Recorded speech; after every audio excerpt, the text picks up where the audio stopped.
last look at this sneaky chapter master here. So the client wanted a chapter master from a homebrew that he has of very sneaky Marines. Apparently these guys are very recon-centric, very pragmatic. All right, so we went with no insignias, lots of battle damage. This is a very practical army, which was a nice change from doing Templars, which are very different. So we started with a intercessor, just a basic intercessor. We did not use the original arms. Instead, they were removed, and the shoulders were actually cut a little bit inward to the body. We removed a little bit of the shoulder joint so that when we did add arms and then eventually the cloth, it wouldn't be too horizontally bulked out. All right, and then I removed the hips and the knees, repositioned with pins, and then resculpted the joints.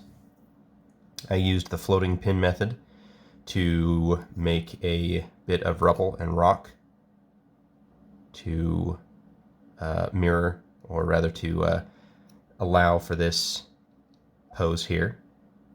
Both of the resculpting joint and the floating pin repose methods are available on the Patreon. The arm is from a Eliminator, or rather the arm is a intercessor arm, which was reposed and resculpted. Right there you can see the bicep and the shoulder. And the hand, excuse me, is from an intercessor, which needed just a little bit of rebuilding on the wrist is all. So you can see it there. That is black milliput. The leg plate needed a resculpt, needed a bit more armor there, and so did the leg right here. So those were all gap filled and built up so that they look the appropriate size. The belts are plasticard, very thin plasticard, as are the little trim elements here on the chest belt. We have some accessories here from Deathwatch Marines. The client wanted a knife and a sniper rifle, and if possible a pistol, which we have also included here. He included a plan design for the head, so the hair and beard were requested, as well as a tattered cloak in the Eliminator style. We added a big hood. Now this is a bigger hood than I would normally put on hooded characters like a Dark Angel, because this is supposed to be more of a ghillie suit, a concealment hood, right? So snipers will many times take a larger hood which covers their face. It's called a veil, and they can see through it so they can snipe without revealing their face. So this is what we've done there. Then the backpack is from a Eliminator as well. 2 layers for the cloth. I wanted it to look very tattered and used. The way to do this is simply to weather it at a certain cure stage.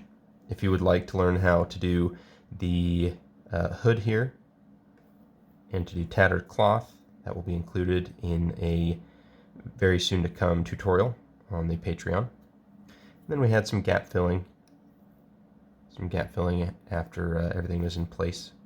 The arm here was a little bit of a risk, because I wanted to do something natural. Originally he was holding his rifle downward like this, and it was going to be on a sling.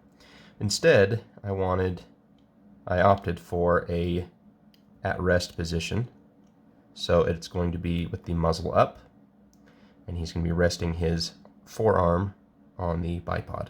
Okay, the bipod was made from some pewter shell casings and just kit bashed. The muzzle was cut and drilled out with a target crown there on the muzzle. Even though this is a suppressor, and you really wouldn't have that on a suppressor, you would have it on the actual muzzle of the barrel. It still looks nicer this way, and if you'd like to know how to do that, we have that on the Patreon as well. In fact, all of these elements like hair, how to do cloaks, this is all on the Patreon. And of course there are elements of this miniature, like the rifle that I've left removable so that the gentleman can paint this more easily. He is also not entirely affixed to the base, so the client will actually be able to press on the pins and slide him up and out of this rock if he chooses to for painting, or he can just glue him down, either way.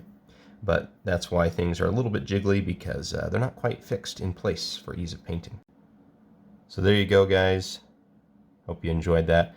I appreciate the business of the gentleman that commissioned this piece. This will be headed back out to him in Australia, so it's headed out tomorrow. I wanted to give you guys one last look.